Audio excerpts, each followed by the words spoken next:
Okay, so I do use flash because I don't want to be dependent on like weather or light or the absence of light. So I have 1 or 2 lights with me, an umbrella, because I like the softness of the umbrella. I want to concentrate on my model, not being messy with, oh, there's a cloud, or oh, there's way too much sun. So I just have this light, which is very stable and I can use in every situation.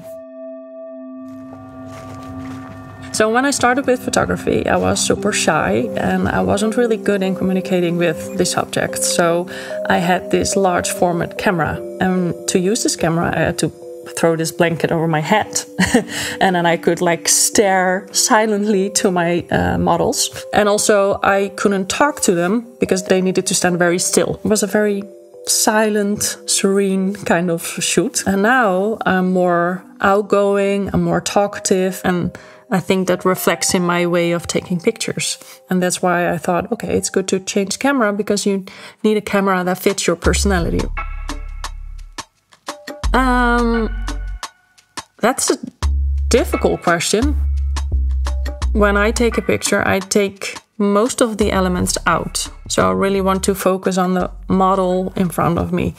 And I'm really focused on the gaze of the model or the shape of the body.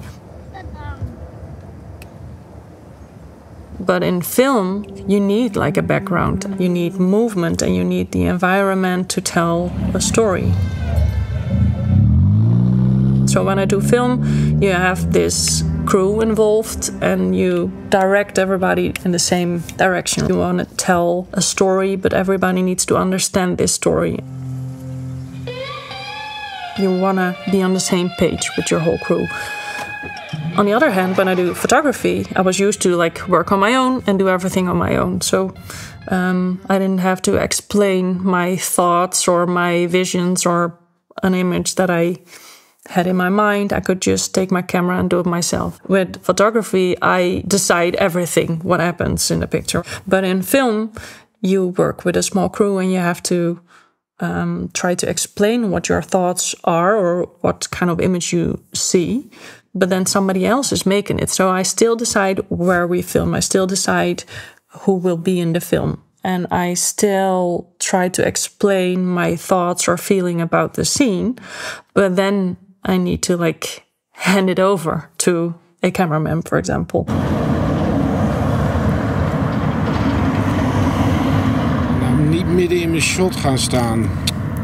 Fucking hell. Most of the time you never end up with your own exact image. It will, well, hopefully it lifts it up, right? So you end up with something more surprising or something I didn't think of. I give a shit about the metal. I know you do that.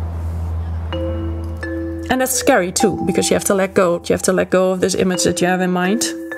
But it's really cool if there's something coming out that's even better than you had in mind.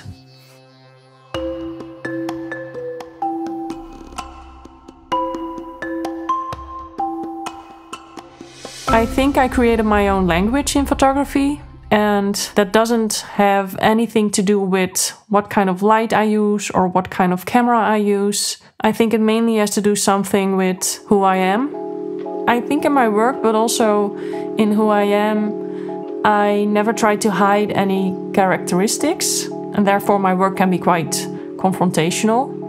I really admire my subjects, so I hope that in the end people recognize that in my portraits. I'm familiar though with the struggle of finding your own style. Especially on the Photo Academy, they were really pushing this. It's not something you rationally choose. It's something I do without thinking too much about it. It's also a very comfortable thought because in the end, I mean, everybody can take pictures, but nobody can take your picture. So that's a very safe and comfortable thought, especially in a world in which everybody takes pictures. In the end, if you just collect all my pictures, I never thought of like, is it still a picture of me? Is it still my own style? I think your own style is just a reflection of your personality and the way you interact with your models and how you edit your pictures, for example. So in the end, I think you see the photographer instead of the one that's being portrayed. It's also interesting if you have a look at portraits and you just understand and visualize that there was somebody behind the camera that the subject was reacting to. Having your own style and the consistency of it has to do with just staying true to yourself and making pictures that fit you as a person.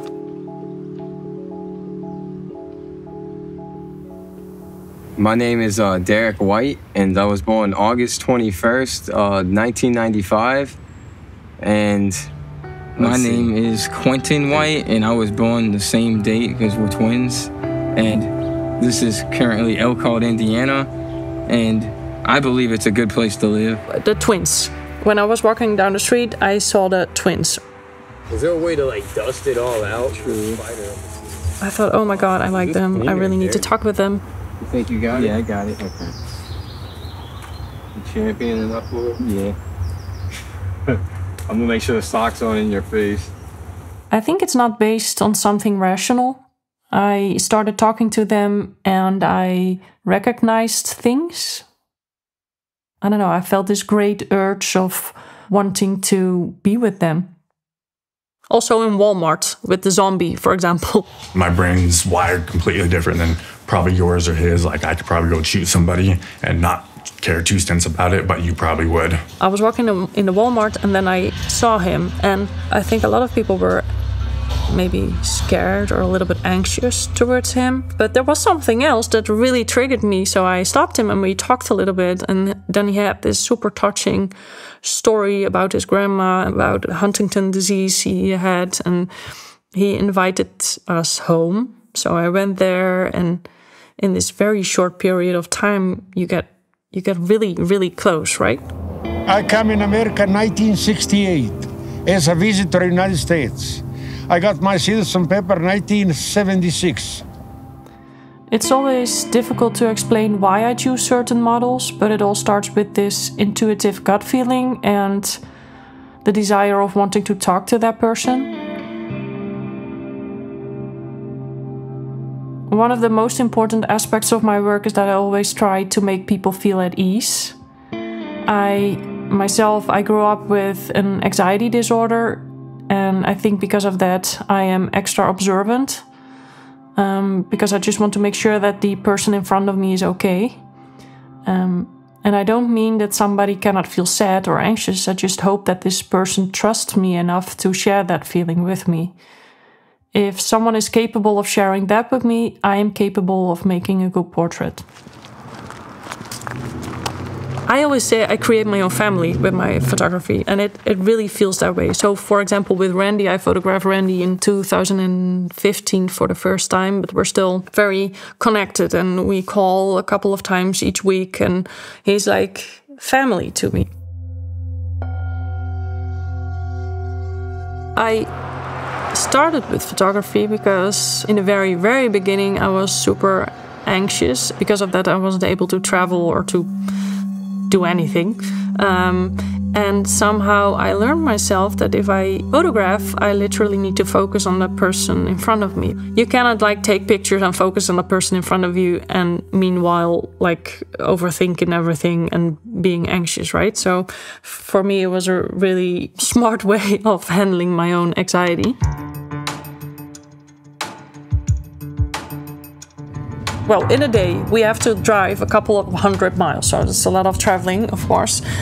I need to find my subject, which can be quite difficult, because of course, when I found my subject, somebody needs to trust me. I want to take pictures, we want to film, we want to do an interview. All this in one day, and then we start over again the next day. Of course, we filmed more, but sometimes it doesn't work out well, or somebody, I don't know, you make an appointment, but then somebody doesn't show up. Break down and then you never get away.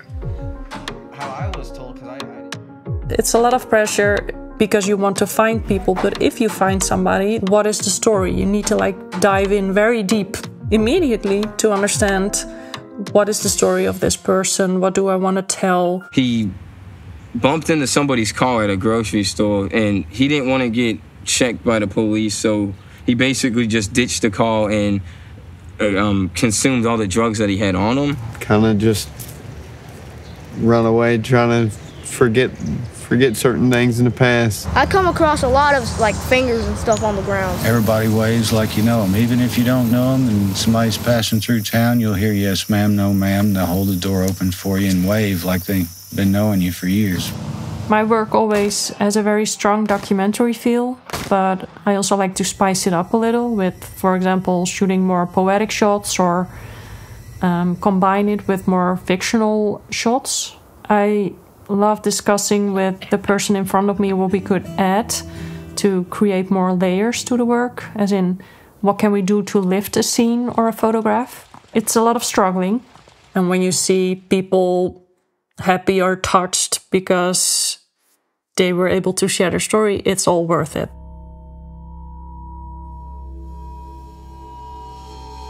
I think he's a millionaire, but he's not.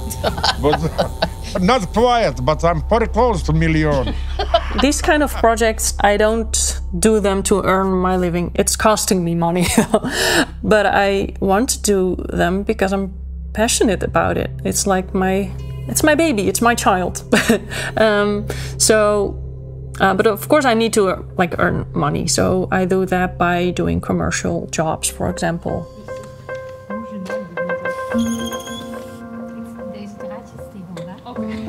I sell prints, I do advertising jobs, I also shoot editorials. In the beginning I wasn't sure if I wanted to do commercial jobs, but I learned that earning money this way gave me a lot of freedom with my personal projects. In photography, for example, Marielle Mark inspired me. Not only with the photography, but also with the film, Streetwise. I love painters like, for example, Egon Schiele. He has these beautiful, I think they're pretty bold, also with the nudes and with skin.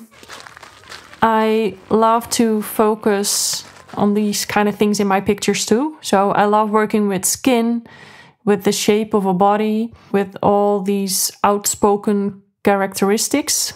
Somebody could inspire me by just his nice way of moving. I just like to observe people. I think that's my main inspiration. So for my latest project, which is called American, I photographed a lot of people. And I was thinking, what would be a cool way to get the exposure back to the subjects? So back to the people that are actually in the picture. Normally art is shown in galleries or museums, which can be pretty elite. So I thought, okay, what could be a cool way to show them their pictures? And then I thought maybe we can publish them on billboards. And then I thought it might be even better if we could reunite all these people together on the loneliest road of America. It's also a nice metaphor. I mean, America is the country of the American dream and a lot of rich, famous people, and those are the people that are on the billboards normally. But in this case, I thought it would be really cool if we could show these people, my people, like the real Americans on these billboards. For me, it's really important that I try at least to give these overlooked people, the people that are neglected by the society, to give them a platform and to show who they are. To me, they're super big, super important, they're super dear to me. So I literally want to put them on a pedestal. Hopefully these billboards can do that a little bit.